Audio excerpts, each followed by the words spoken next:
credit union in the 6900 block of Spring Mountain Road. Police say officers then surrounded the man in a business complex at Rainbow and Desert Inn, and he surrendered more than 2 hours after the shooting happened. He wasn't injured. The wounded woman was hospitalized in stable condition. North Las Vegas police are investigating an incident involving both a stabbing and a shooting and trying to determine who's at fault. Police say a clerk at a convenience store shot and wounded a person who was allegedly trespassing at the business after the person stabbed the store clerk during a fight. According to police, the stabbing occurred outside the store Wednesday and that the shooting then took place at a nearby bus stop. Both people were taken to the hospital for treatment of injuries not considered life-threatening. Personal seat licenses for the Raiders at the new Allegiant Stadium are sold out. Robust sales of PSLs at the stadium have seen the budget grow from $250 million to $478 million. It's allowed the Raiders to add additional features to the stadium. Prices for Raiders PSLs ranged from $500 to $75,000. With a check on our weather, here's News 3's Kendall Kim. A chilly start to the day with temperatures working throughout the entire valley to get up into the low 60s for our highs later this afternoon. It'll feel pretty breezy out there. Calmer and cooler conditions coming in for Friday. Temperatures working to rebound back up into the 60s just in time for MLK Monday. We'll be tracking it for you with more updates throughout the day. From News 3, your weather authority. Sunny, 42 in Las Vegas. I'm John Schaefer on the new 101.5 FM, 720 AM KDAWN, Las Vegas' only FM news talk station. With a look at the roads, here's John Michaels. From the Lerner and Rowe Traffic Studio. This report sponsored by the Exergen Temporal Scanner Thermometer. A crash on the 215 Western Beltway northbound at Tropicana is off right at the exit ramp. And an accident I-15 southbound at Cheyenne Avenue should be in the clearing stage. I don't see any heavy slowing in the area, but watch for Highway Patrol with the scene. And then some slowing remains on 15 southbound from the Spaghetti Bowl to Spring Mountain. A brutal cold and flu season's here. The number one flu symptom is fever. We can't always predict the flu season, but we can always prepare for it with the Exergen Temporal Scanner. Exergen.com. John Michaels from the KDAWN Traffic Center. This holiday season, get the rest you deserve with Helix Sleep. Helix makes personalized mattresses to fit your unique body type and sleep preferences and give you the best sleep of your life. Go to helixsleep.com and get up to $200 off during their holiday sale. I'm Jim Snyder. And I'm Marie Mortera. We want to thank you for making News 3 your number one choice for news. Every weeknight at 11, you can count on us to have the big story of the day. Plus breaking news that matters to you. Jim Snyder and Marie Mortera. News 3 live at 11. Have you been lied to by Washington politicians and the Wall Street propaganda machine? Hi, I'm Inc. Magazine bestselling author Brett Kitchen. And if you're over 55 with an IRA or 401k, I want to give you a free copy of my new book, Wealth Beyond Wall Street, because according to Time Magazine, Wall Street's 401ks have failed millions of Americans. After losing 35% in my IRA in the crash years ago, I said enough. And since then, I discovered a way to grow money potential double digits, reduce taxes dramatically, and also have my money protected when the next stock market crash hits. When the next market crash hits, you lose nothing. Call Wealth Beyond Wall Street now to get your free book and talk to a specialist to discover this little-known strategy to get potential double-digit growth during good years and never lose in the next market crash. Call 800-436-8181 to discover this asset that people like Walt Disney and JCPenney use to grow wealthy. Plus, get one of just 97 free books left. We even cover shipping and handling, no credit card required. Call 800-436-8181. 1-800-436-8181. That's 1-800-436-8181. Warning. This product contains nicotine. Nicotine is an addictive chemical. The world is changing. Isn't it time smoking changed too? Vuse Alto is a vapor product offering you a satisfying alternative to cigarettes. Simple to use, surprisingly quiet, and impressively powerful. Our best vapor yet at our best price ever. 99 cents plus tax at participating retailers. 99-cent offer applies to Alto device. Pod sold separately. Underage sale prohibited. If you own a business and want to bring attention to it, there's no better way than wrapping your vehicles. While you or your employees are driving around Vegas, let your vehicles scream about your products or services. Share with everyone on the road why you're so special, with a single vehicle wrap getting anywhere from 30,000 to 80,000 views per day, according to the Outdoor Advertising Association of America. Turn your vehicles into an amazing, spectacular moving billboard. Let Intershine Graphics show you how with the best wrap in the business. Go to IntershineGraphics.com. IntershineGraphics.com. 101.5 FM, 720 AM, KDAWN, the talk of Las Vegas. The opinions of the hosts on KDWN are their own and do not necessarily reflect the views of this station, its management, or Beasley Media Group. Right now, the day's biggest news stories from a Vegas perspective. This is the Vegas Take with Sharp and Shapiro.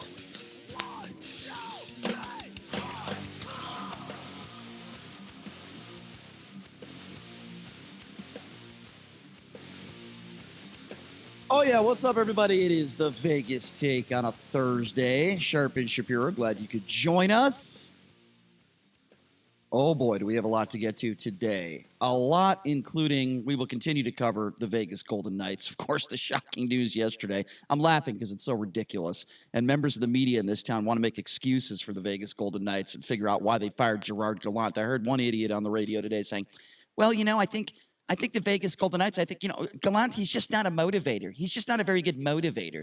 I mean, some of the dumbest people in the world trying to break down this decision. Anyway, the reason why I bring that up is we have, Brian, motivation is key in hockey. Yeah. It is absolutely paramount. Like these idiots on the radio making $10 an hour have any idea how Gallant, talks to his players. Anyway, I bring that up because Kid Poker himself, Daniel Negreanu, will be joining us. Yes, he's known as one of the best poker players in the world and has been for a long time. But we ain't going to be talking poker with Daniel. He is a Golden Knights super fan, probably more knowledgeable when it comes to the NHL than anybody I've ever met in my life. And I have met quite a few people in my life, believe it or not. So Daniel will be joining us in hour number 2. Ron Futrell from Channel 8 will be joining us. They flew him out to Ottawa to cover the Knights game tonight. I want to figure out why the Golden Knights organization kicked out some members of the media yesterday at the Knights practice facility in Summerlin. We'll get to that coming up with Ron, coming up in hour number 2 as well. This hour in studio is going to be a lot of fun. Her name is Lisa Song Sutton, and she is a former Miss Nevada, now turned GOP congressional bid. I mean, she's that's what she's doing. She's turned into politics, and she's running for Nevada's 4th congressional district. So she's going to be joining us in studio at the bottom of the hour, and a lot to get to. Then hour number 3, of course, it's the Dirty Dining segment with Darcy Spears from ABC 13.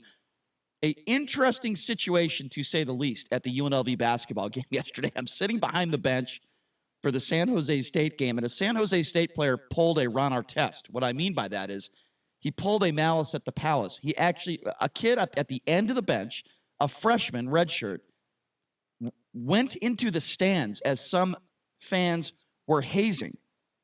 And I will explain to you how I was a little bit involved in this. It is a wild and crazy story. We'll get to that in hour number 3. Mike Babcock from TMZ Sports will also be joining us. And the man, the con man. No, I know what you're thinking. I'm not talking about Donald Trump. His name is Vegas Dave. He has been, known as a so-called professional handicapper. Well, now there is a class action lawsuit that apparently is going to be filed against him for lying to his clients and conning people. What a shocker. We'll get to that story coming up in hour number 3 as well. Whoa, like I said, a lot to get to today. A lot to go over. This Rachel Maddow interview yesterday is very interesting. We'll get to that, but I want to start with Michael Avenatti. And it's not good news for Michael, sadly.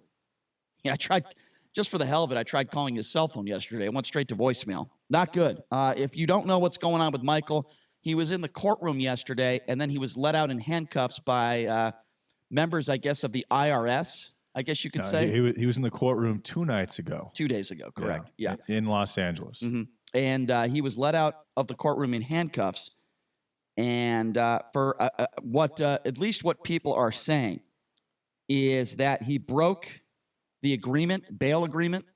He had bail was, probable violations of his pre-trial terms, release terms. Some serious stuff. And it sounds like he has been hiding, or at least he's accused of hiding money from from creditors and his ex-wife. So, and the number that was reported is anywhere from 7.5 to a collective $10 million. And again, I have no idea if that's true or not, but what we do know is his bail was revoked yesterday. That's what I meant to say. That's what happened yesterday in court. His bail was revoked. Yep. So he's in California right now, but he's going to be heading to New York. Mm-hmm. The Nike case has been delayed, but he is going to remain behind bars at minimum until this case is finished. So they're going to be sending him to New York. He's going to be behind bars. He ain't coming out anytime soon. So, of course, there are a lot of people on Fox News and a lot of people on social media that are going after him. But again, these are the same people that, won't say a word when it comes to any Republican that is in a controversial situation, or for Donald Trump for that matter. So a lot of people that are saying negative things about Michael Avenatti have no credibility. I don't know whether he broke the law or not, but here's what I do know. You are innocent until proven guilty. And he is an attorney. He is not the president of the United States. He has gone after the president of the United States, but he's not the president, not as powerful as Donald Trump. But, like as I said, there are people on Fox News, particularly Fox News, on every show. Tucker Carlson, Laura Ingraham, Sean Hannity, all the regulars on Fox News that will never say anything negative about a Republican but go after Democrats are the ones that are going after Michael Avenatti. Keep in mind, we've had Michael Avenatti on this show every week probably for the last 6 months. Tucker Carlson never reached out to him to come on the show until now because Tucker Carlson is a coward. So I want you to listen to this audio. So this is Tucker Carlson last night on his show. He did a 5 or 6 minute, piece on Michael Avenatti. I would like to call it a hit piece. I'm sure it was a hit piece. Yeah, because he's kicking somebody when they're down. Right. And when they can't defend themselves. So Tucker Carlson all of a sudden now wants to debate Michael Avenatti. Have a listen to this. Well, we should note that we're in Los Angeles this week. We're mere minutes from where CPL is spending his time.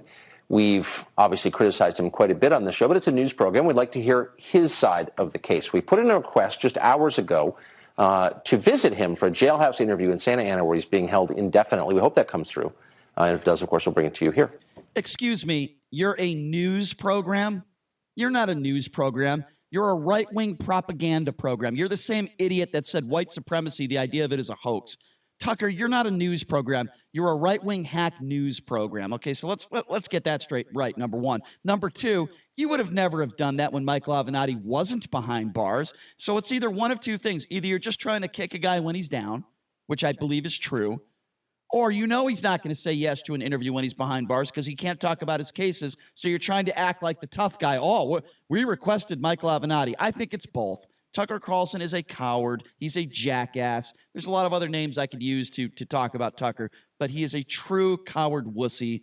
And the fact that he waits till Michael Avenatti is arrested and he waits till Michael is put behind bars and now all of a sudden he wants to talk to Michael Avenatti speaks volumes about Tucker Carlson's character and if he ever wants to debate Michael Avenatti. The answer is no, obviously. Well, let's be honest, Michael Avenatti, whether he's on our show or in New York City or in any studio in LA or behind bars, he would destroy Tucker Carlson in any type of debate situation. Of course, but Tucker's not going to do that. Obviously, and it's disgusting that he's trying to operate from a position of power and you're right, Brian, it's one of those situations where if he does say no, then Tucker can say that, well, at least I made an effort. Exactly. I made an effort I made an effort to have the conversation.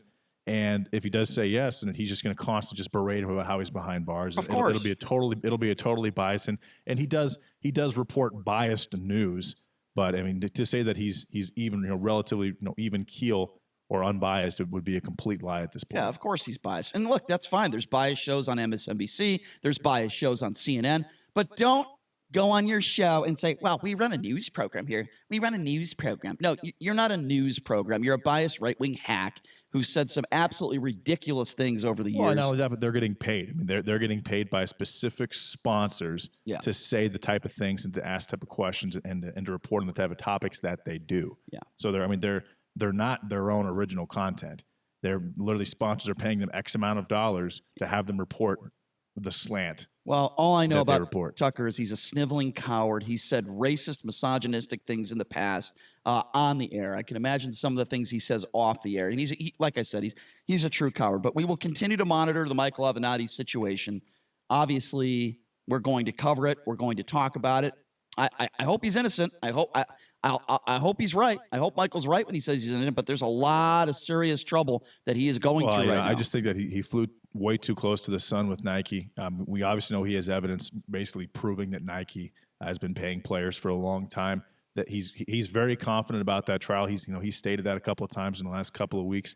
But when you get too close to a multi-billion-dollar company like that, and there's a couple of maybe judges in New York City who are connected to William Barr or Donald Trump that are very Republican, and when you go after Donald Trump and when you get too close to him, when you might be the reason that Michael Cohen is behind bars. People are they're gonna take any type of shot they can. And when you make a mistake, and I'm not saying he made a mistake, but they're accusing him of hiding money from his creditors, from his wife, as well as structuring, which means going to the bank and taking anywhere from $8,000 to $9,900 out every single day to avoid paying that plus $10,000 tax mark. We don't know exactly what took place, but we have absolutely no idea. But we will continue to monitor the situation. And whenever there's new information, we'll report on it and we will talk about it. So we certainly will do that. I'll tell you something else that I want to talk about. I'm not a big Rachel Maddow fan. I think her show is boring. Don't watch it. But she did a hell of an interview and a hell of a job yesterday. What I mean by that is she spoke with Lev Parnas. Lev Parnas is the indicted associate, if you recall, of Rudy Giuliani, who apparently was in the middle of this Ukrainian scandal. And she interviewed him, and it was a very forthcoming, open interview. Here's where she asked if the president, she asked him if the president was aware that they were trying to hurt Joe Biden. Here is his response.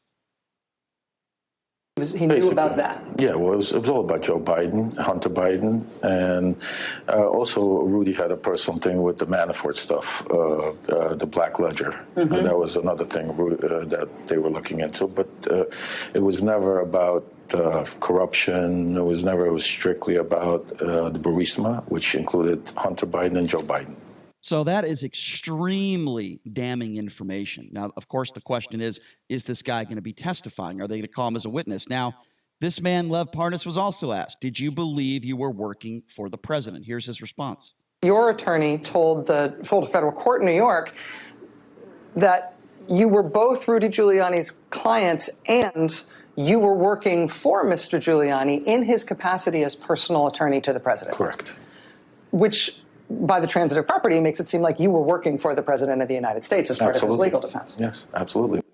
You want to talk, you can't get more directive and more forthcoming than that. It was an extremely long interview. He was asked a lot of questions, all of which were damning towards the president of the United States. So now the question is, will this guy be questioned in this upcoming trial? So Senator Martha McSally, who I just think is an awful human being. She is a Republican in Arizona. I don't think she's an awful human being because she's a Republican. I think she's an awful human being because of the way she treats people. Okay, so let me explain what happened yesterday. Say what you want about CNN, but I do believe congressional correspondent Manu Raju does a really, really good job, and he's fair. And he asks the tough questions to both sides. He is not an opinionated reporter. He is a reporter. He just asks the tough questions. This is what he does. I want you to listen to this exchange in response to a very fair question about President Donald Trump's upcoming impeachment trial. Have a listen to this. Senator McSally, should the Senate consider new evidence as part of the impeachment trial? Man, you're a liberal hack. I'm not talking to you. You're not going to comment, Senator? You're a liberal hack. You're a liberal hack. Martha McSally, you know, I'm not going to use the B word on the radio, but that's exactly what I think you are. Okay, you're just a horrible human being, and you are the B word. And the reason why I say that is because this isn't the first time. Was she lying? No, Manu Raju is absolutely not a liberal hack. Okay. I have no problem using that word. First of all, I don't think I would call Rachel Maddow a hack. She's done a pretty decent job for herself on that network, but she's certainly a liberal. Manu Raju, there's no evidence he's a liberal. He asked Republicans and Democrats all the difficult questions, and for her to answer and respond in that way shows you what an idiot she is, and she's taking a lot of flack on social media for that response. I mean, it's just rude. It's just rude, and if you don't want to answer the question because you're a coward, like the Mitch McConnells of the world, like the Nunez's of the world, like the Lindsey Grahams of the world, if you want to be a coward and sell your soul to the devil, go right ahead. But how about answering that question? It is a very, very fair question to ask. This was a damning interview yesterday on the Rachel Maddow show. This guy, Lev Parnas, there's a lot of evidence to support the fact that he was working with Rudy Giuliani and the president of the United States. He is would be a very, very important witness to get on the stand. And this information, listen, he hasn't done any of these full-blown interviews with the media. This was the first one, as far as I know. So this information just got out yesterday. So Manu Raju is trying to ask what I would consider a very fair question.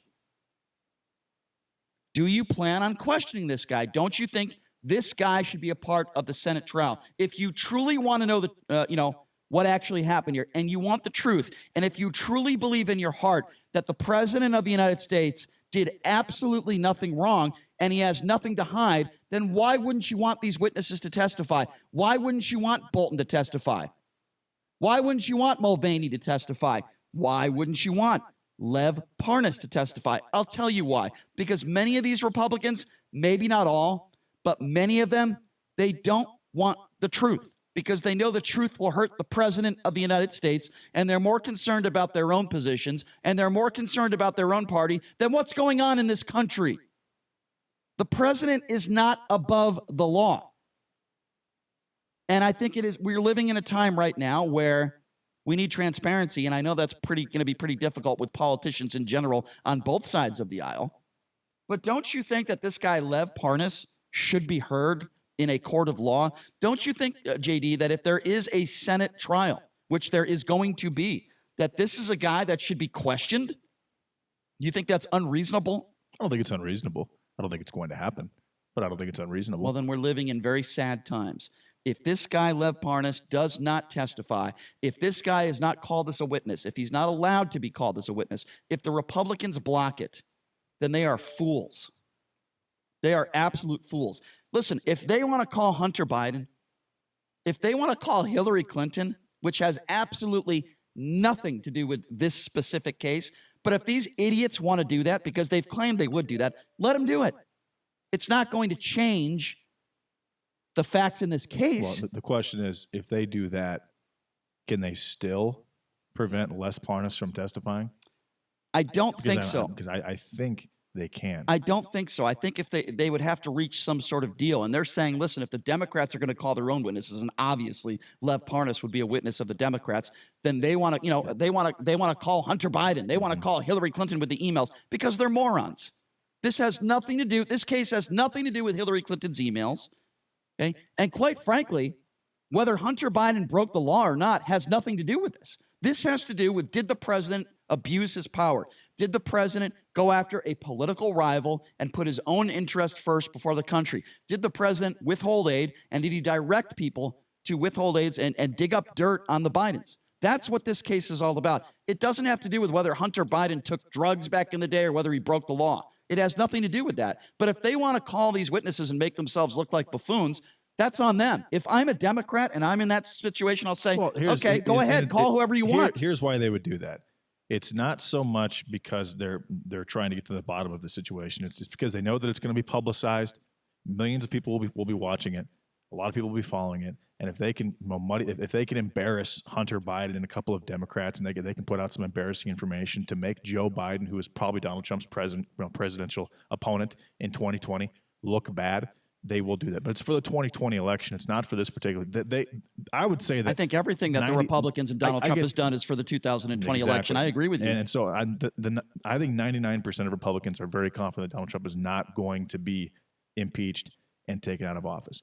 There's not going to be 20 Republicans that are going to turn on him in the Senate. It's just not going to take place. So they're worried about and the Democrats, they somehow believe that this is going to happen. It's not going to take place.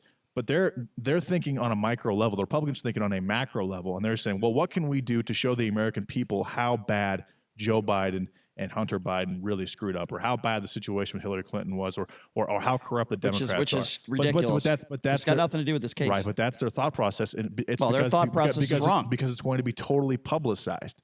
And it's actually an intelligent approach. Listen, I don't think it's an intelligent approach at all. I think it's actually being a step ahead. This is a Senate trial, and it involves Donald Trump. It has nothing to do with Hillary Clinton. It's not a standard Senate trial. It's like the third impeachment in the last 200 years of a president. So you're telling me that it's a groundbreaking situation that is going to get a ton of national attention. So you don't for think, as long as it goes. So you think it's a smart move to, if they do this, which I'm not sure they will, to call witnesses that have nothing to do with defending the president of the United States. You think that's smart? If they can make Joe Biden look corrupt, and if they can prove that Hunter Biden and Burisma and Joe Biden were all working together in a pay-to-play situation, absolutely, it's a smart move. Because again, it's all about 2020. It's not about, again, they, in their minds, and I agree with them, I don't think that 20 Republicans are going to turn on Donald Trump. Okay, I don't see it taking place. Then you don't. When you say you agree with them, then you're also saying, in a way, that you don't. Hold on, let me finish. I agree with their strategy. Okay. Well, if you agree with their strategy, then what you're saying is you don't agree with the Constitution, because the Constitution and their oath says this. Hold on. It says that they have to be impartial on this jury, and they have to do their job and do their due diligence to find out whether Donald Trump committed a crime or not. Hold on. Now, when you call up witnesses that have absolutely nothing to do with this specific case, you are not going by the oath that you took. We'll take a few quick phone calls on this and try to, if we can. 257-5396 is the number to call. Again, that number to call, 702-257-5396. Coming up here in just a few minutes, Republican congressional candidate Lisa Song Sutton will be joining us in studio. Again, that number to call, 257-5396. Why don't we start off with Rose? Rose, you're first up on the Vegas take. Go ahead. Hi, Rose. Hi, how are you? Doing good, Rose. Do me a favor. Turn your radio down if you can, please. Thanks. Thank you. Appreciate that. Okay, go ahead, Rose. Basically, I've been listening to you guys, and I'll be honest. I am so sick and tired of this stuff that's been going on. First of all, I think the Democrats didn't make their case, should have called these people and taken the time to do it the right way if they wanted to do it. I think this is a waste of our money, and I'm so fed up because both sides have done things that they shouldn't have done. I would agree with that. And you know what? This is just ridiculous. It's a waste of our money. When can we just start doing what we put them in there to do? Okay. Which is pass laws. And I won't Okay, say the so word. let me work together. So you want people to pass laws? Is that part of what you're saying, Rose? I Okay, want so let me people to ask you a pass laws. question. I want people to Okay. make a difference. And Sure. I don't disagree with you. Democrats are doing any of Okay, it. I don't disagree with you, but why aren't you talking about Mitch McConnell that has 140 articles on his desk that could be passed through Congress, but he refuses to work on them? Would you criticize Mitch McConnell? Yeah, if that's what's happening, of course I would. Okay, good. Well, I'm happy to hear that. We put our money is what pays these people. Yeah. All these people in Congress make way too much money. I agree. They should have a term limit. I They shouldn't agree. be in there for this long, and it's just Yeah. a show. And everybody that gets on and complains, you know, we need to get together as a unit. Do you think Donald Trump? Okay, together. I agree, Rose. This is so out of control. Rose, Hey, Brian, did you see the march? The 8? Yeah, we'll talk about that in a second. Rose, I agree with what you said. I don't disagree with you, but let me ask you a question then. Do you think Donald Trump is the right person to be in office to bring us all together? I do. Hold on. I do. Okay, so and that's I know where that you don't agree with me, and that's okay that you don't agree with me, but I do, and so do so many other people. You know, we voted. When I didn't vote for Obama, okay? But I never dissed him. I never said anything bad about him because he's the president, and you need to respect the office, period. You think the president respects the office? That is reality. This president from day one has been ridiculed, impeachment from when he got So you put think in office. so you think Trump is the victim? You don't think he ridicules others? No, I'm not saying that he doesn't. There are some times that he needs to keep his mouth Do you think shut. the president respects agree the with office? Okay, good. Do you think the president respects the office? Yeah, I do. You think the president respects the office when he goes after POWs, when he goes after women based on their looks on a regular basis, when he attacks Gold Star families, and you come on this show? You had me there until you said that you thought that the president of the United States respects the office. Let me tell you something. A president that respects the office doesn't go after our military. He doesn't go after POWs. He doesn't go after women based on looks. Okay? That's not respecting the office. It's disrespecting the office. And you know what? If you want respect, you give respect. That's what my mom taught me when I was very young. Okay? The president does not show respect for others, for anybody that disagrees with him. With all due respect, ma'am, that is not respecting the office. Here's what we're going to do. We're going to take some more phone calls on the other side, but we also have Lisa Song Sutton. She is a Republican congressional candidate running. She will be joining us in studio as well when we come back. Take a quick break. Be back right after this. You are listening to the Vegas Take. Do you want to learn to speak a new language but don't have enough time? Then you need to try Babbel, the language learning app that you can try for free right now at Babbel.com. Babbel's lessons are just 15 minutes or less, and you can go at your own pace. You'll be amazed at how easy Babbel makes it. Start your first lesson in the language of your choice for free. Just download the Babbel app or go to Babbel.com now. That's Babbel.com. Real travel is life-changing. With Trafalgar, you'll discover the best way to travel and connect with the culture, people, and places you visit. You'll travel with the freedom to discover and the confidence to explore. With over 300 trips on all 7 continents, you get real experiences that you won't find elsewhere. These are just a few of the greatest travel stories you'll ever tell. Save up to 7.5% on trips. Terms and conditions apply. Visit your travel agent or Trafalgar.com. Trafalgar, simply the best. Special report Senate impeachment trial. Iowa Senator Chuck Grassley opened the trial. The hour of 12 noon having arrived and a quorum being present, the Sergeant-at-Arms will present the managers on the part of the House of Representatives. Mr. President and members of the I announce the presence of the managers on the part of the House of Representatives to conduct proceedings on behalf of the House concerning the impeachment of Donald John Trump, President of the United States. The solemn procedures are being followed as laid out in the Constitution and the rules of the Senate. The lead House manager, Adam Schiff, has read the 2 articles of impeachment of the president for high crimes and misdemeanors, charges including abuse of power and obstructing Congress. Soon, Chief Justice John Roberts will be escorted from the Supreme Court to preside over the trial. He'll swear in the 100 senators to serve as the jury. A number of procedural items on the table today, including passage of rules. I'm Mike. Guys, it's time to check the roads. From the Lerner and Rowe Traffic Studio. This report sponsored by Sam and Ash. The crash on the 215 Western Beltway northbound north of Cheyenne. Vehicles blocking the right lane. Still a factor. Expect slowing and an accident I-15 southbound at Cheyenne Avenue. Those vehicles remain off to the right. The accident 95 northbound at Eastern Avenue. That's off right. That's the latest one. And on the service streets, an earlier crash at Charleston at Desert Foot Hills Drive, still a factor. Sam and Ash are the personal injury attorneys in your corner. Why? Because you deserve what's right. Visit them now at samandash.com. That's samandash.com.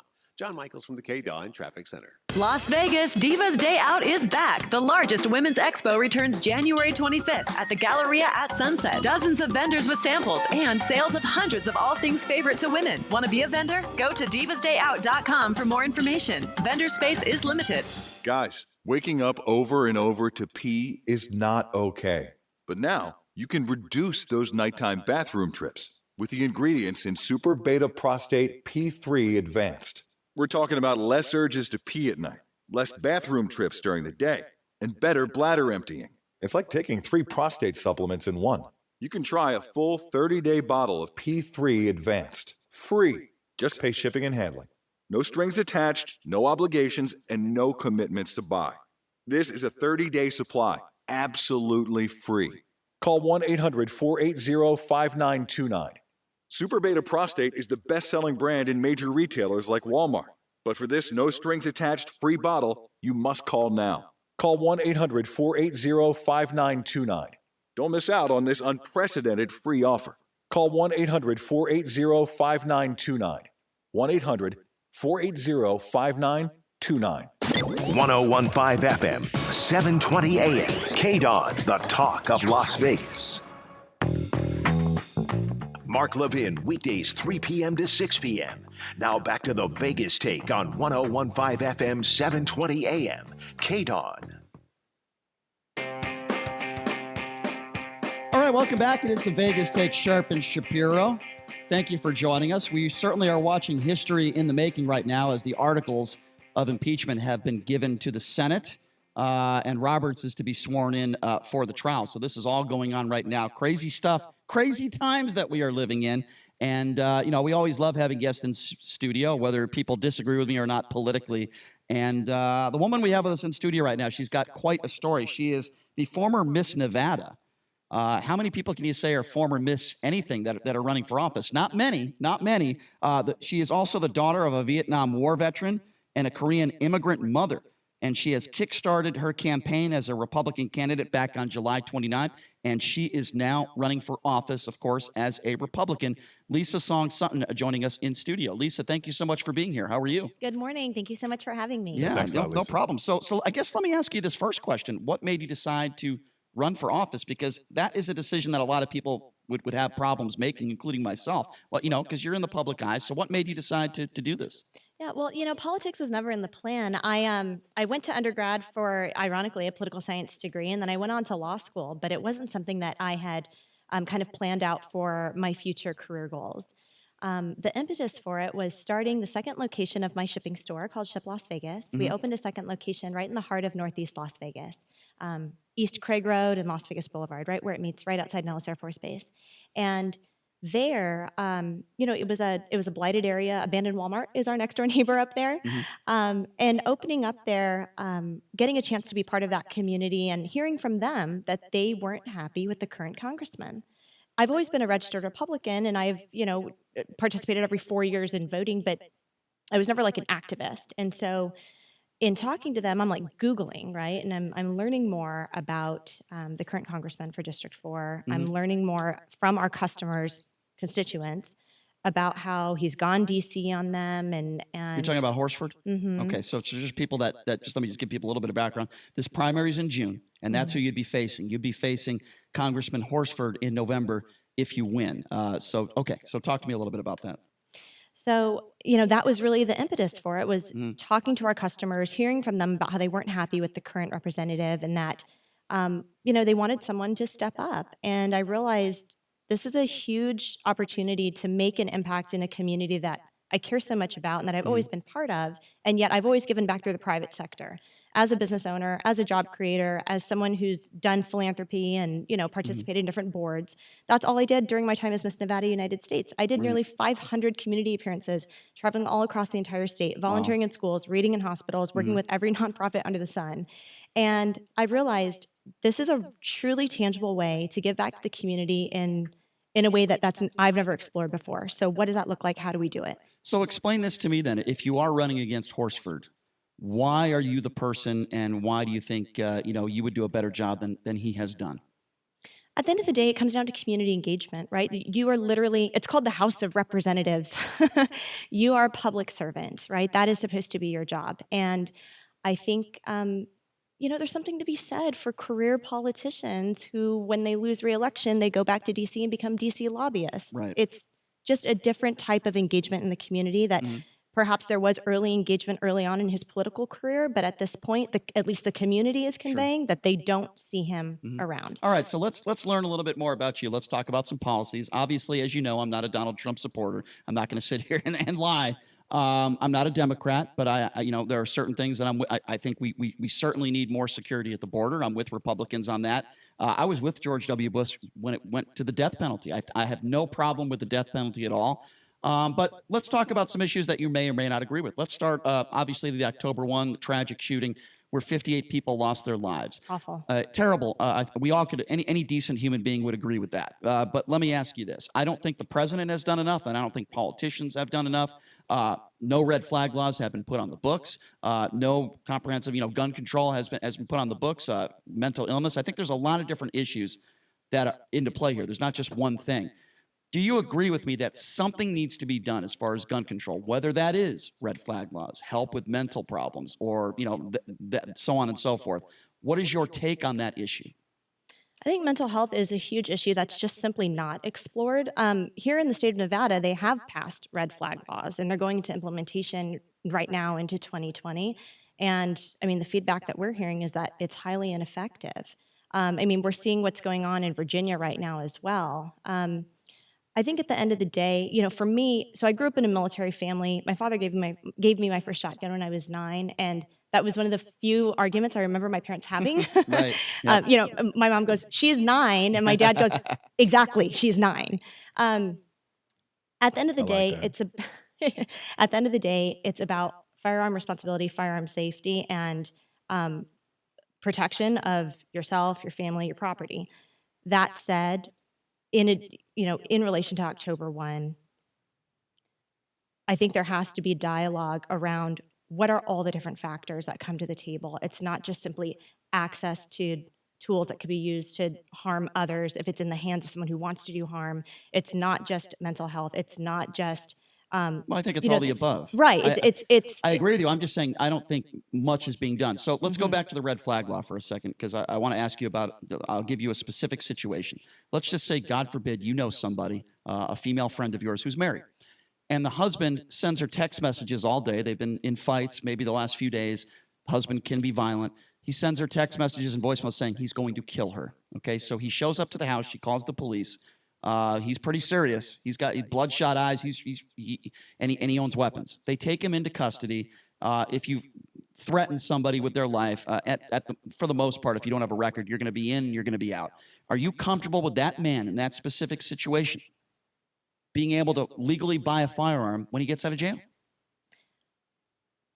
In that particular situation, of course not. However, That's a red flag law. but I would absolutely advocate that she has protection for herself, because let's face it, if someone does come to your door, whether it's someone you do know or you don't know, calling the police, there isn't just enough time.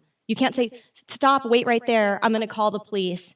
And then, give me a couple minutes. Well, obviously, yeah, but I'm saying people have to be armed. You have to be course, prepared. Of course, and I agree with you on that. But you would be okay with some sort of red flag law put on the books so that guy at least gets some anger management help or gets mentally evaluated before he is allowed to buy a gun if he's threatening the life of, in this case, his wife. You would be okay with that? I don't agree with red flag laws the way that they're written, especially the way that they're trying to implement them here in Nevada. There has to be reform, but there has to be a conversation around what does that actually look like in true implementation. That was one very specific example where perhaps something like that could have protected an innocent. I think it certainly would. But I think that also opens it up for retaliation. It opens it up for an opportunity for truly law-abiding citizens, people who perhaps are not in that same state, to result in having their firearms taken away for something that isn't a worthy cause. Obviously, it has to be a worthy cause, and that's in quotations.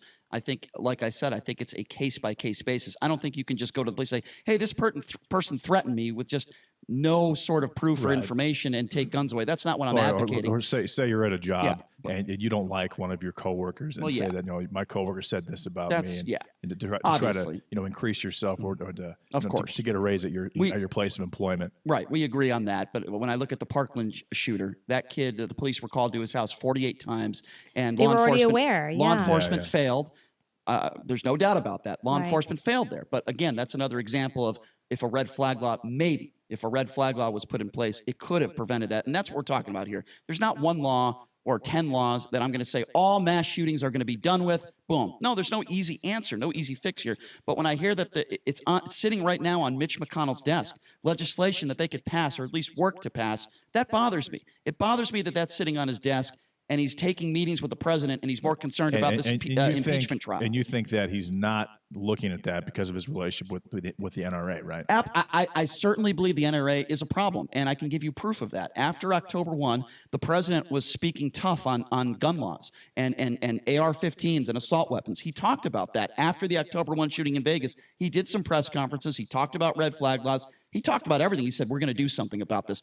Then all of a sudden, he meets with the head of the NRA, and all of a sudden, his tone changes. The same thing happened in Parkland. The same thing happening over and over again, where he'll speak tough on gun control for a day or two, and then he meets with representatives and the director of the NRA, and then he's like, no, we're not going to talk about that. Let's just talk about mental illness. I think anyone who believes that the NRA isn't influential in the least with our politicians is wrong.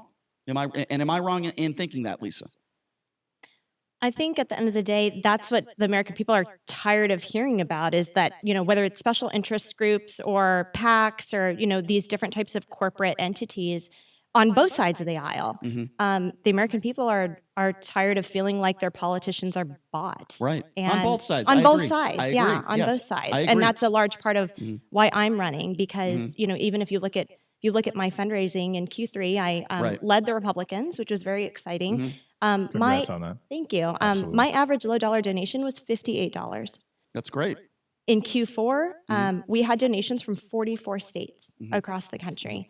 And so it just shows that there's an opportunity for grassroots support, and it doesn't have to come from PACs or special interest groups. And you bring up a good point. America is tired of their candidates being purchased, and Donald Trump, he really can't be purchased. That's one of the reasons why he's getting part of the backlash that he's getting, because he already has his own wealth. He doesn't. No one's going to buy Donald Trump. He's not. His net worth isn't going to go from. And why is he afraid of the NRA? $5 million to $180 million, like a couple of politicians has. He's already got a $2 or $3 billion net worth. He's already got his own personal brand, so he doesn't need the help of lobbyists. Maybe he can't be bought, but then explain to me why he keeps changing his tune with the NRA. I mean, I gave the perfect example. It's pretty evident that he changes his tune every single time he meets with NRA members. So maybe he can't be bought, but he certainly can be influenced. That's because he understands that a large amount of his base supports the NRA. Exactly. Right. There you go. All right, so let's move on. If you're just joining us, we're speaking with Lisa Song-Sutton. She is a Republican congressional candidate, and she joins us in studio. Let's talk about a few other national issues that we talk about on the show every day,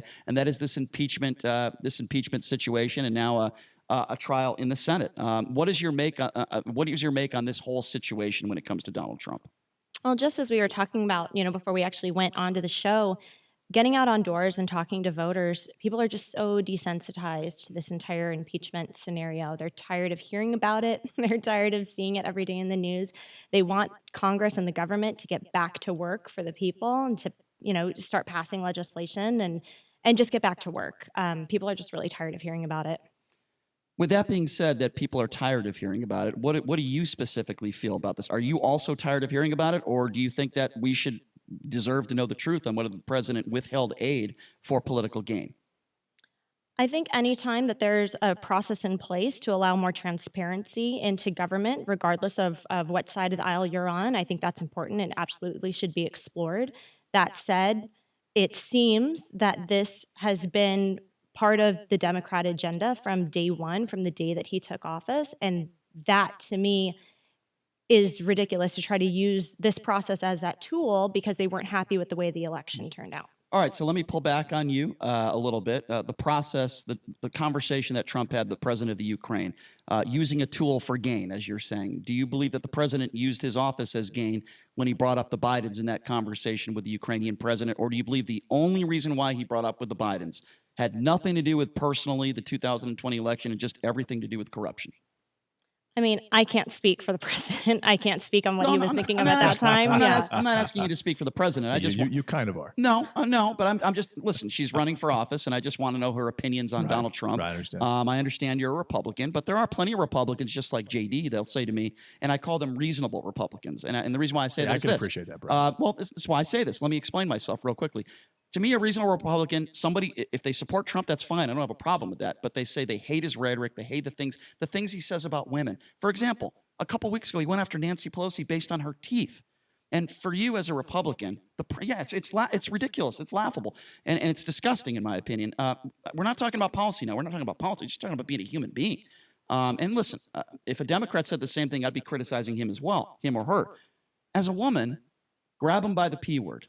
Okay, the womanizing, $120,000 payment to Stormy Daniels after having sex with her, we've learned months after his wife had a child 2 weeks ago, going after the looks of Nancy Pelosi and her teeth. As a Republican, how do you feel about that? At the end of the day, we're stronger when we are united. We have to support our president, regardless of who it was. When Obama won, I still supported the president. I still supported our country. I still supported the office of the presidency. Sure. And I think the important things that matter to the American people are what is this administration doing for the American people. And, I know there's a lot of arguments about how well the economy is doing and that kind of thing. But if you look at even further of all the different policy levels that have been able to be elevated and record low unemployment for women, African American, Asian American, I mean, every opportunity across the aisle has been elevated. There's opportunity, and people have more money in their pockets because of the tax cuts. Those are the types of things that I'm hearing on doors when I'm out talking to people about why they support this president. It has nothing to do with his tweets or his rhetoric. So from your experience right now, you're getting the response that people are much more concerned with what he does and the policies that he's implemented, and the fact that the economy is doing well and the stock market hit 29,000 last week, and how it affects their life as opposed to how he handles himself and the things that he says. It's more about what he does for them as opposed to what he says. It's their tangible takeaways that they can actually see from this administration. So, okay, I get that. So is it wrong for me to think in this way, that if the economy is good and if unemployment numbers are down, that is not an excuse for completely disrespecting women, for going after immigrants, saying these people, they're rapists, they're bad people, and I suppose some of them are good people, which of course we know is not factually accurate. Is it an excuse to put yourself before the country? Because I could name you probably 100 times of when he did that. Am I wrong in thinking that way? I guess that's what I'm trying to ask. I think everyone's entitled to their own opinion. Mm-hmm. We live in a free country. Mm-hmm. This is America. Do you wish he would stop tweeting? There are some tweets that I don't agree with. That said, like I said, at the end of the day, I'm focused on hearing what our community has to say, what the voters in District 4 have to say, and they support this president because of the tangible benefits that they're seeing. And it has nothing to do with what he's tweeting or the personal conversations he's having with other people. Where has Horsford failed? Let's get back to some local stuff. Where do you think he has failed, and some things that you can change here in Nevada?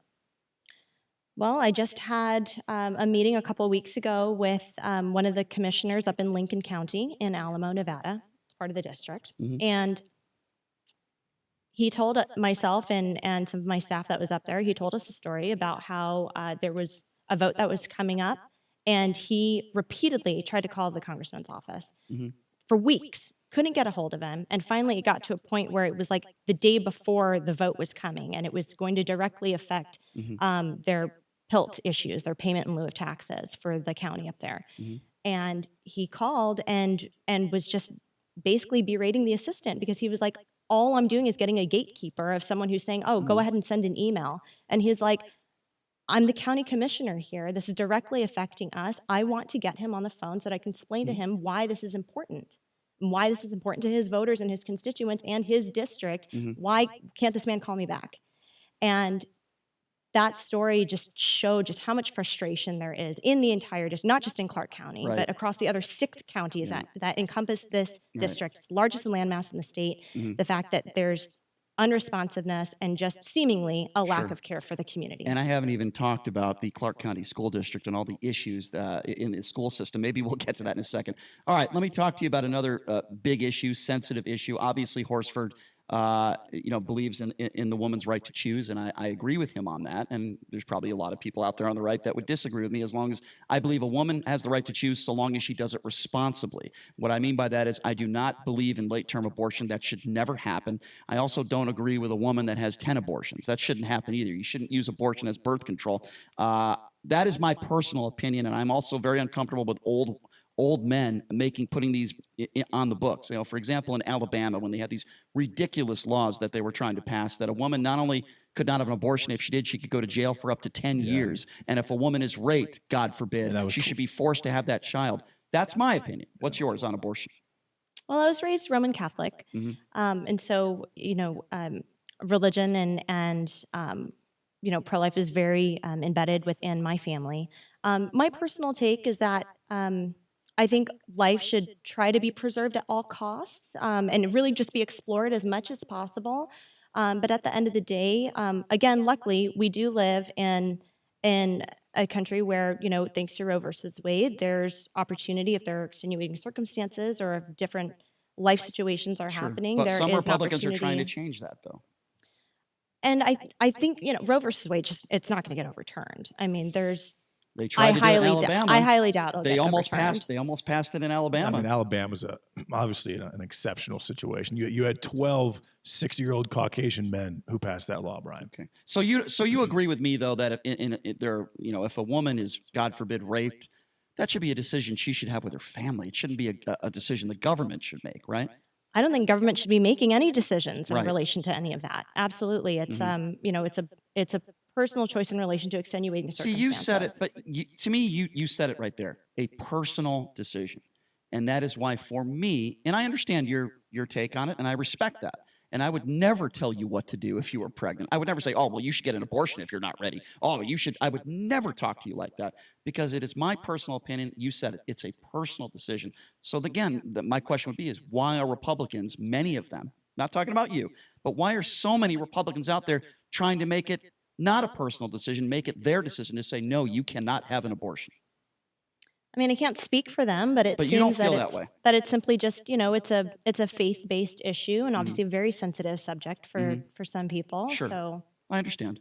All right. Well, I think we agree on that. All right. Let's get your thoughts on gay marriage. I know we're hitting a lot of big topics here.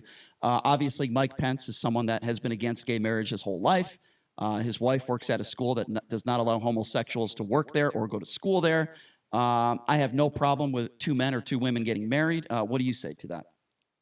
I am absolutely for gay marriage. I have no problem with that at all. Also, we live in Las Vegas. This is a place and an industry that's super welcoming. I come from a modeling and pageantry background. I mean, Sure. I have I have some wonderful friends who are part of the gay Would you community. call yourself a moderate Republican then? Is that fair to say? Because, I mean, some of your opinions are refreshing to me anyway. And why is it you think that they're the evangelical right that are so anti-gay? I think it's a fair thing to say. I think Mike Pence is anti-gay based on his voting record, but you're not. What would you say to somebody like Mike Pence when it comes to these issues? Well, I think what people need to remember is that just like Democrat, Republicans have a gradient.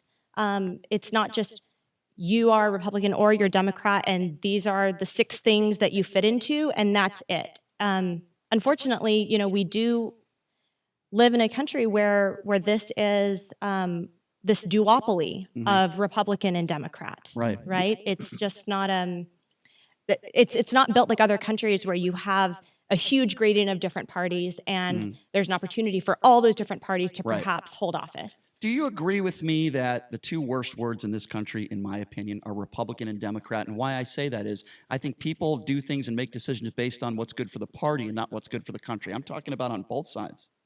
I think, unfortunately, oftentimes it's a label, to your point, right? If I'm coming in here as a Republican, and so as a result, there was perhaps immediate assumptions about where I stand on certain issues, or perhaps how I would be or how I would respond, and vice versa. And I think because our current system is so polarized and it's so toxic at times, that's why it's so important for people like myself who are these non-traditional candidates to come off the sidelines, right? I'm not a career politician. I'm not someone who's been an activist and part of the state party for the last 10 years. I've had my head down doing work. I come from the private sector. I've built businesses. I obviously am just engaged in the community on a philanthropic level with no political lean. And that's what's resonating with the community and with voters. They find it refreshing. If you do win, if we can get Horsford in studio to debate you live on our show, would you be willing to do that? I would love to sit down with him. That would be a very interesting conversation. I will say that. I agree with that entirely. I think you would certainly be able to hold your own. Well, listen, I think you're a breath of fresh air. I'll be honest with you, because I'm not a Democrat or I'm not a Republican. But I think even though we might not disagree on everything, I think we agree on a lot. But I think that you're very eloquent in stating your points. My issue with people on the left and the right are the extreme. They will not listen to the other side. They will not come to the table and talk. We talked about gun control. I agree with you. I think we need to talk about all the issues. Both sides of the aisle are not doing that right now, and the job is not getting done. There's a lot of people on food stamps in Nevada. There's a lot of people on welfare in the state. We have a huge homeless issue. We only have a few more minutes left, but what's your take on that? The homeless issue in Las Vegas and the ordinance that Carolyn Goodman and her staff put in place. Again, it's multifaceted. It's not just one reason, lack of beds or something like that. It's not just one reason for why we have this homeless issue. And that's what it takes. It's going to take people who are coming off the sidelines, who are non-traditional, not career politicians, who are willing to work with everybody, right? Not just your own party. You have to be willing to work across the aisle in order to get things done for the people. So if your heart's in the right place, if your purpose is rooted in wanting to help the community, I think that's the outlook that everybody has to take regardless of party. And that's how we're going to get things done. So we only got about a minute here left to go, and I want to give you the opportunity to give out your information. If people have a question or comment for you, if they want to donate to your campaign, and I'm sure that you also have a website where you give out information where you're going to be making appearances and stuff. Can you give out some of that information and just how people can get involved with your campaign? Absolutely. You can find me on social media at Lisa Song Sutton, and you can also head over to my campaign website, lisafornevada.com. See, this wasn't too painful for you, was it? This is pretty simple, right? We did tackle a lot of issues, though, did we not? Got through like 6 or 7 major issues. I think I have a good understanding of Lisa and where she stands on all these issues. And I will say this right now, I would seriously consider voting for you. For somebody with my background, that I have not always voted Republican, I'll be honest with you, although I did vote for Mitt Romney. But you're someone I would certainly consider voting for, and I think this is also important that you grew up here, right? I mean, you've lived here for most of your life. You know a lot about Las Vegas, you know a lot about this state, and I think that is extremely important when people decide to vote. So I think you've represented this state very well. And I really, truly appreciate you taking the time to join us. And down the road, I hope you'll join us again. This has been a lot of fun. Thank you so much for having me. Sure, I appreciate it. Thanks a lot, Lisa. All right, well, now we're going to switch topics. Are you a Vegas Golden Knights fan, by the way? I have to ask you real Yes. quick. Okay, well, yes. well, we're going to be talking Vegas Golden Knights next because they fired their head coach yesterday. And we have the poker, I almost said the poker brat. That's Phil Hellmuth. We have Kid Poker, Daniel Negreanu, coming on our show next. He is a super Vegas Golden Knights fan, and he's going to give us his opinions on the firing of Vegas Golden Knights head coach Gerard Gallant. Our thanks to Lisa Song-Sutton for joining us. We'll take a quick break. We'll be back right after this. You're listening to the Vegas Take, 101.5 FM, 720 AM, KDAWN. Your home for Sean Hannity, KDWN Las Vegas, KKLZ HD2 Las Vegas, a Beasley Media Group station. Special report Senate impeachment trial. Hear ye, hear ye, hear ye. All persons are commanded to keep silent on pain of imprisonment, while the House of Representatives is exhibiting to the Senate of the United States articles of impeachment against Donald John Trump, President of the United States. For only the third time in American history, the Senate's engaged in an impeachment trial of a president. The lead House manager making the case against the president, Adam Schiff, read the articles of impeachment aloud in the Senate. Mr. President, the managers on the part of the House of Representatives are present and ready to present the articles of impeachment, which have been preferred by the House of Representatives against Donald John Trump, President of the United States. The two articles allege the president abused the powers of the presidency and obstructed the work of Congress to investigate. Chief Justice John Roberts soon will swear in the 100 senators to serve as jurors in the Senate trial over which he'll preside. I'm Mike Moss.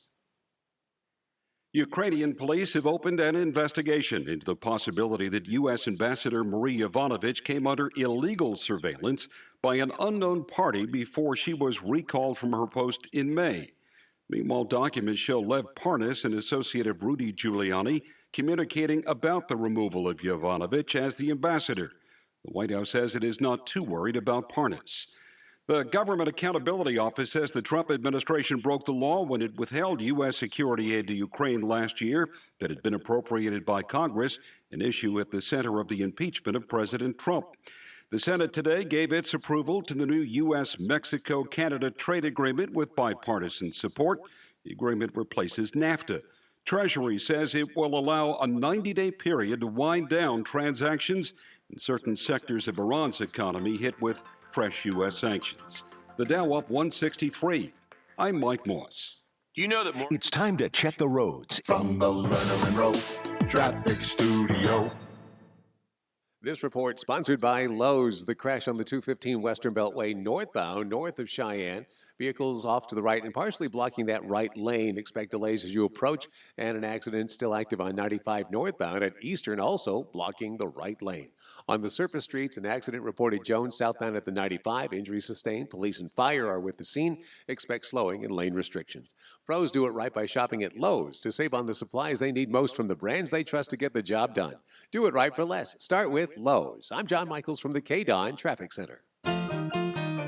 So what's your plan to make this new decade the best ever? Exercise? No brainer. I'm a Pilates man myself. Diet? Yep. Meditation? Sounds good to me, but how about sleep? Hi, I'm Dave Mizrahi, owner of Best Mattress, and nothing will help you be the best you more than good sleep. I can help with that. At Best Mattress, get a free adjustable base with a queen mattress of $5.99 or more. Sleep better, live better. It's going to be a great year. Best Mattress. Sleep easy, friends. See store for details. Warning. This product contains nicotine. Nicotine is an addictive chemical. The world is changing. Isn't it time smoking changed too? Vuse Alto is a vapor product offering you a satisfying alternative to cigarettes. Simple to use, surprisingly quiet, and impressively powerful. Our best vapor yet at our best price ever, 99 cents, plus tax at participating retailers. 99-cent offer applies to Alto device. Pods sold separately. Underage sale prohibited. This holiday season, get the rest you deserve with Helix Sleep. Helix makes personalized mattresses to fit your unique body type and sleep preferences and give you the best sleep of your life. Go to helixsleep.com and get up to $200 off during their holiday sale.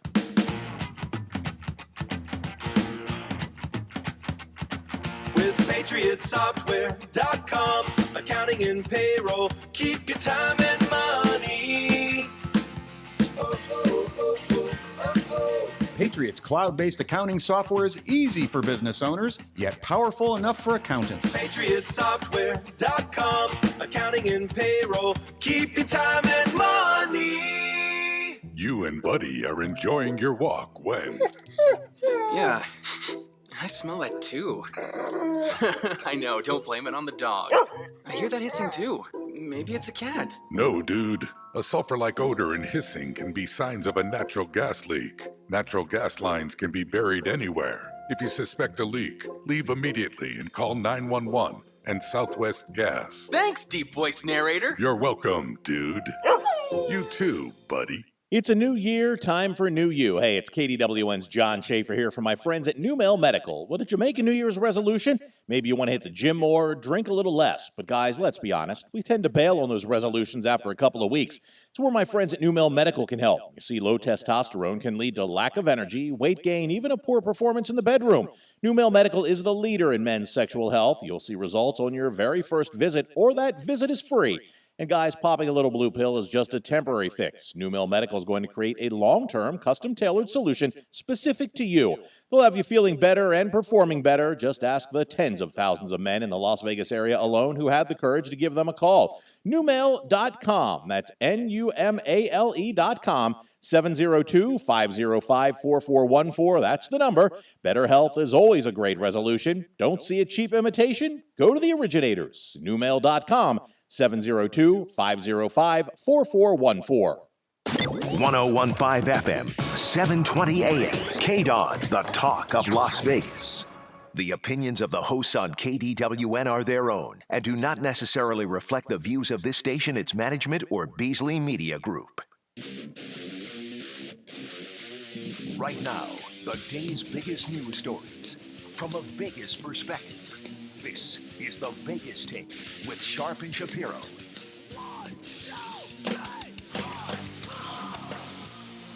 All right, welcome back. It is the Vegas Take. Sharp and Shapiro rolling out hour number 2. If you found the breaking news yesterday, and I'm laughing about it because I do believe it's laughable, the Vegas Golden Knights firing head coach Gerard Gallant, a guy who had over a 60% winning record. He took us to the Stanley Cup Finals in year 1.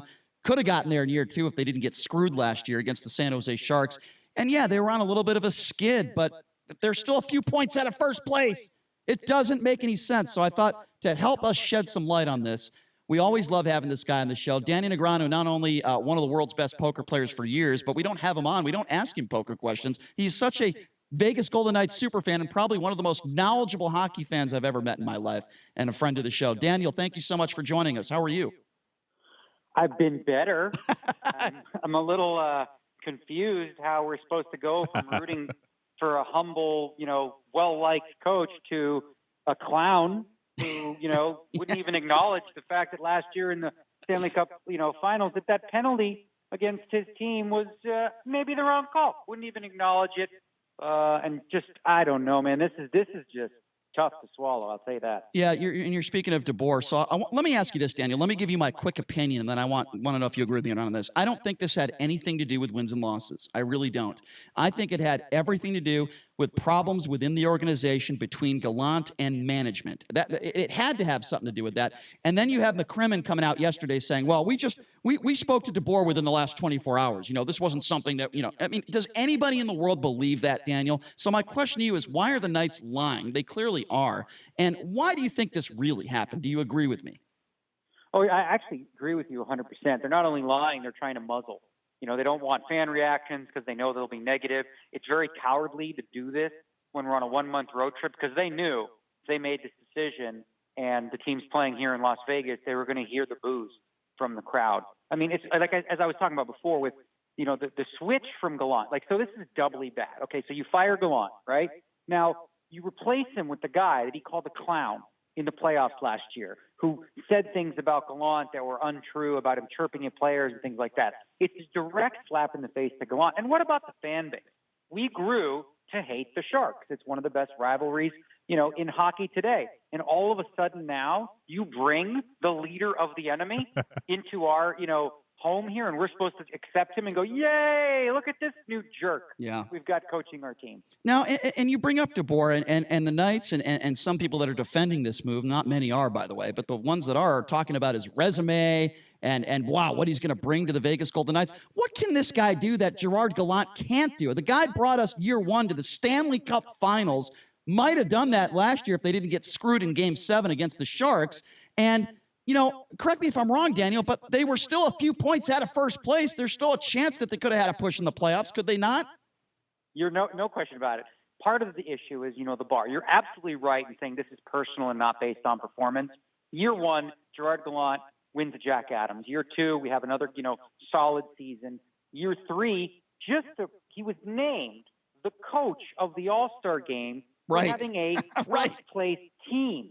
Okay, then we go on a little skid and you get rid of him instantly, which shows a lack of loyalty. Let's take a look underneath the hood and see, was Gallant doing a good job? Well, in expected goal percentage, we ranked second. Shot for percentage, third. Corsi for percentage, third. High danger chances, fifth. Wow. Guess where we ranked very, very low? We ranked 28th in PDO, and PDO is a stat that tracks essentially luck. We also had a save percentage that dipped. Since Fleury's father has passed away, unfortunately, his save percentage is .846, okay? The reason Pete DeBoer got fired in San Jose wasn't because he's a bad coach, because he wasn't getting goaltending, right? This isn't a case of the coach doing anything wrong. The Vegas Golden Knights shooting percentage ranking, near the bottom of the league, luck factors, shooting, is not being able to stop pucks. Now, there's no question if you watched a couple games at home, we're getting off to really bad starts, but hasn't this coach earned the right to right the ship? Is this the St. Louis Blues of last year where they ranked last in the league? No. As you said, we're 3 points out of first place in a very, much more competitive division this year than people give credit for. And, I believe, and this is what's going to frustrate me the most, because the Vegas Golden Knights are going to turn it around. This team is far too good to do that. And now people are going to be like, see, look, and it's going to have nothing to do with DeBoer. It's going to have everything to do with the fact that the team on the ice there is a quality team. Now, typically teams do get a jump after a new coach, but I wonder with this one, because I think a lot of veterans who, were very happy to play under Gallant are going to be really uncomfortable, maybe. And I think guys like Reeves and Eakin, this is basically their swan song, because this coach is not going to utilize them and trust in them the way that Coach Gallant did for sure. So DeBoer was hired roughly, we'll call it an hour after Gallant was fired. And Kelly McCrimmon, the GM, was asked a question yesterday, how early did the communication with DeBoer start? And he said it was, at the 24-hour thing. It was just kind of a quick decision. I don't buy that. Do you? Well, listen, first of all, if that's true, what does that exactly tell you? That this was a rash decision made illogically, based on like one game in Buffalo that, we played an okay game. It wasn't a bad game. Buffalo's not as bad as everyone says they are, and it's tough to win on the road in this league. So if that's the case, then that's a rash decision made. I doubt it. I think, I agree with you. It's likely that they had him on their radar for a little bit longer than this. It seems as though, as you mentioned earlier, this was likely a beef between Gallant's strategy versus, the type of team that George McPhee wanted to put on the ice. You looked at Tatar, he came in, he was benched. Shipachyov didn't get any playing time. Gusev, clearly Gallant didn't want to have any part with him. He trusts in guys like last year, Ryan Carpenter, Cody Eakin, guys who will get the job done on the defensive end. And here's the thing: when if you're at totally opposite ends of the spectrum in terms of what you expect this team to be, and you still have a coach, there, I guess it makes sense, to say, listen, if we don't agree with the strategy you're employing, then get rid of him. But when you look at the numbers, it was working. Yes, we were not getting the wins and losses we would like to, but everyone knows by the end of it, things have a tendency to even out. If you're a poker player, understand math in any way, shape, or form, you look at the system in place and look at what they're achieving underneath the hood. Exactly. It will come back to the norm. And it's just you're absolutely right. If you're a good poker player, you could lose 3, 4, 5, 6, 7 sessions in a row, but no, over 1,000 sessions or 100 sessions or 200 sessions, you're most likely going to come out ahead. As long as your fundamentals are solid. Absolutely. If you're just joining us, we're speaking with Kid Poker, Daniel Negreanu, also Vegas Golden Knights superfan. We're talking about the firing of Gerard Gallant yesterday. Okay, Danny, you talked a little bit about the fans and how the Knights are, treating this whole situation. So we have Ron Futrell from Channel 8 who's coming on our show next. And he told us he went to the Knights practice facility yesterday with some other members of the media. I don't know if you heard this story, because they wanted to get some audio from some of the fans and get their thoughts. Members of the Knights front office kicked them out of City National Arena yesterday. They kicked them out of there, and they did not want them to talk to the fans. What does that tell you? I think it's an embarrassment, and I think it's a cowardly act, and I think they know that the majority of fans like yourself do not agree with the decision of firing Gerard Gallant. Would you say that's true? Absolutely shameful and disgusting that you're trying to censor the fan reaction simply because you know it's not going to be favorable for you. I get that this organization likes to be tight-lipped and George McPhee doesn't like to share a lot of information, but you need to let the fans be heard, okay? And when you make decisions, you need to stand by them and understand that they're not always going to be popular. But to muzzle the fans or to try to squash this and have everybody in line saying, the company line that is like this, this was based on performance. BS, this was based on performance. We all know that's not true. Gallant was a beloved coach here, and the fact that you bailed on him after a few, rough games, despite him being the All-Star game coach, it's crazy. How did you expect? It's shameful that they expected the fans to take this, and if they don't, to muzzle them, to not allow reporters to do their job. Yeah. It's like, what are you running here? What is this, like communist Russia? It's crazy. China? We can't speak against the government? It's ridiculous. It is. Daniel, why would we not see this in another sport? For example, let's just, Steve Kerr, when he had that run with the Golden State Warriors, or any team for that matter in the NBA that